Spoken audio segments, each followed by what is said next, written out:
여러분, 반갑습니다. 이번 시간에는 장애 학생들의 교육에 대한 얘기를 나눠볼게요. 장애 학생들을 만나본 경험이 있나요?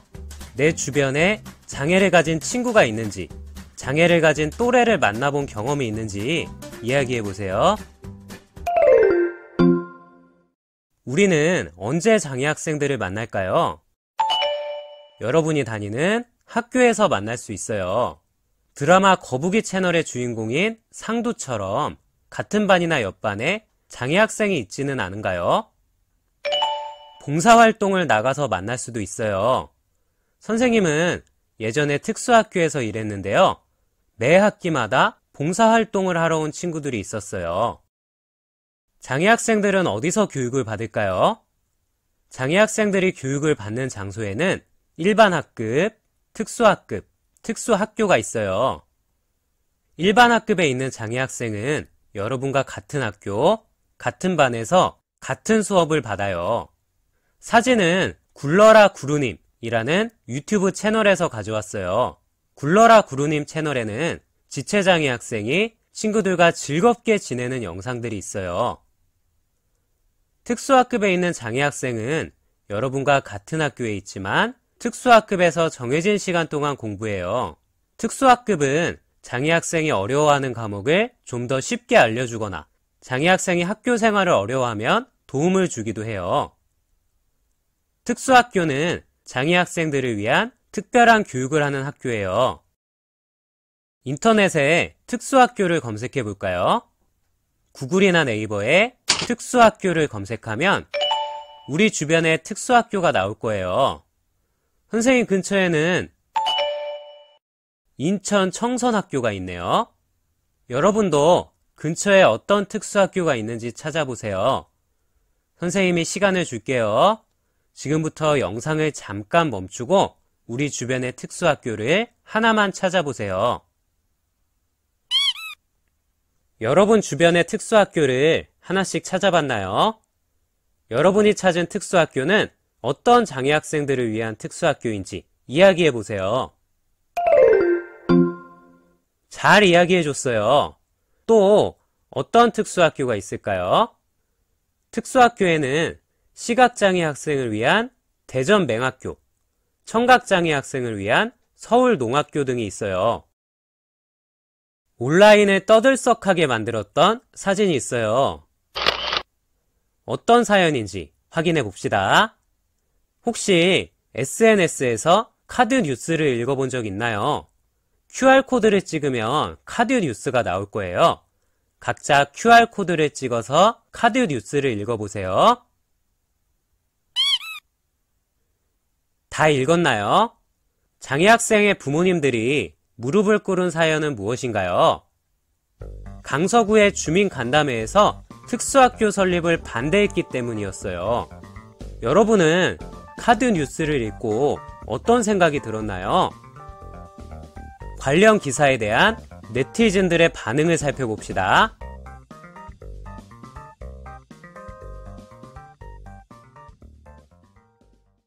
장애 학생들에게 특수학교가 필요한 이유는 무엇이었나요?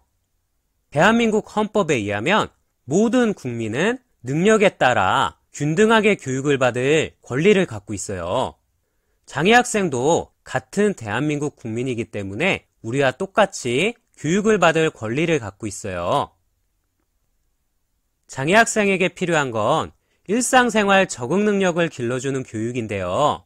특수학교에서는 장애 학생의 직업훈련부터 요리, 청소 등 일상생활 훈련까지 가능하기 때문에 이런 교육시설의 확충은 더욱 절실하다고 합니다. 하지만 전국의 장애 학생 수가 약 8만 명인 반면에 특수학교의 수는 장애 학생의 30% 정도만 받아들일 수 있는 약 180개밖에 안 된다고 해요. 주민들이 특수학교 설립을 반대하는 이유는 집값 하락에 대한 우려와 낙후된 지역에 대한 소외감 때문이라고 하는데요. 이는 잘못된 편견이라는 연구 결과가 있어요. 서울 11개 특수학교 인근의 표준, 개별 공시지가 확인 결과 특수학교는 집값 하락과 전혀 관계가 없었다고 합니다. 지금까지 특수학교 설립과 관련된 문제를 확인해 봤어요. 어떤 장애 학생들에게 특수학교 교육이 필요할까요? 먼저 영철이의 이야기를 들어봅시다. 안녕, 난 영철이야. 나는 대학교 국어교육과에 진학해서 국어 선생님이 되고 싶어. 나는 청각장애가 있지만 보청기를 착용해서 수업을 듣거나 친구들과 지낼 땐 문제가 없어. 영철이는 대학교 국어교육과에 진학해서 국어 선생님이 되고 싶대요. 청각장애가 있지만 보청기를 착용하면 일반 학교에서 수업을 듣거나 친구들과 지낼 때 문제가 없다고 해요. 영철이는 특수학교와 일반 인문계 고등학교 중에 어디에서 교육을 받는 게 좋을까요? 교과 중심으로 수업이 진행되고 대학 진학에 관심이 많은 일반 인문계 고등학교가 영철이에게는 적합할 거예요. 이번에는 상희의 이야기를 들어봅시다. 안녕, 나는 상희야.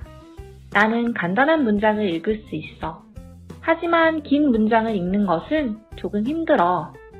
나는 집중해서 공부하는 것이 좀 힘들어. 돈 계산은 계산기를 쓰면 할 수 있어.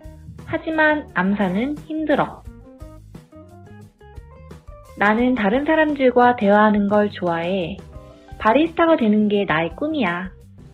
바리스타의 꿈을 이루려면 지하철 타기, 빨래하기, 청소하기, 커피 만들기 등을 배워야 해. 상희는 바리스타가 되고 싶대요. 바리스타가 되려면 지하철 타기, 빨래하기, 청소하기, 커피 만들기 같은 일상생활이나 직업 관련 기술들이 필요해요. 상희는 특수학교와 일반 인문계 고등학교 중에 어디에서 교육을 받는 게 좋을까요? 교과 수업뿐만이 아니라 직업훈련과 일상생활 훈련을 받을 수 있는 특수학교가 적합할 거예요.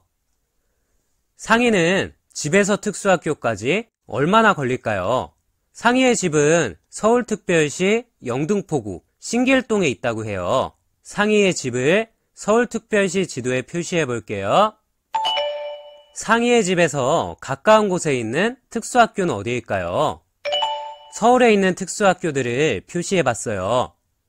상희의 집에서 가장 가까운 특수학교는 서울정문학교라고 하네요.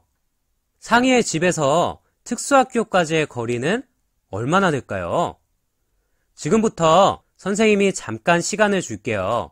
상희의 집인 서울특별시 영등포구 신길동에서 서울정문학교까지의 거리를 여러분이 직접 찾아보세요.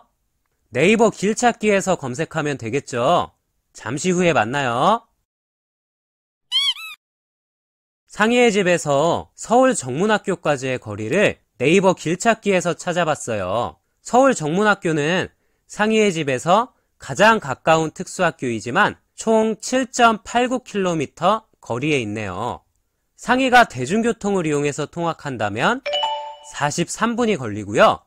버스도 2번을 갈아타야 하네요. 실제로 많은 장애 학생들이 집 근처에 특수학교가 없어서 통학에 어려움을 겪고 있어요. 신문기사에 의하면 어떤 학생의 집은 경기도 고양시인데 서울 구로구에 있는 정진학교를 다니고 있다고 해요.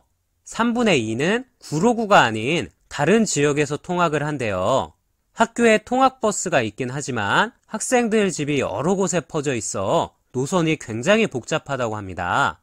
어떤 학생의 통학거리는 왕복 약 45km로 하루에 3시간은 통학에 쓰는 셈이에요. 주변에 장애 유형에 맞는 특수학교가 없어 이런 경우가 많다고 해요. 특수학교 설립 취지, 발표문을 적어볼까요? 다음에 근거를 넣어서 발표문을 완성해 봅시다. 첫 번째 근거는 장애학생 특성에 맞는 교육기관이 필요하다는 내용이에요.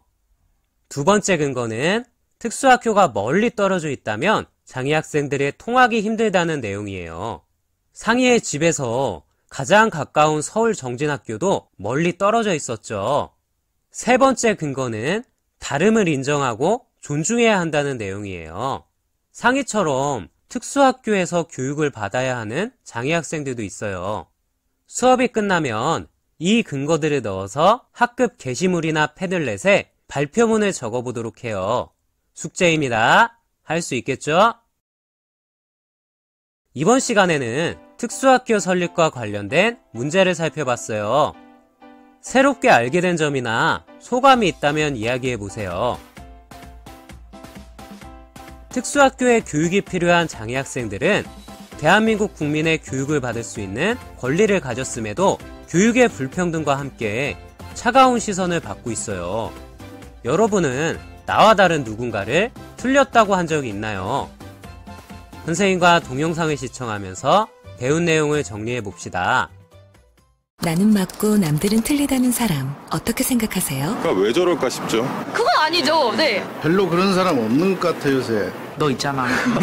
속상하기도 하고 이기적이지 않을까요? 그럼 생각이 다른 누군가를 틀렸다 한 적 없나요?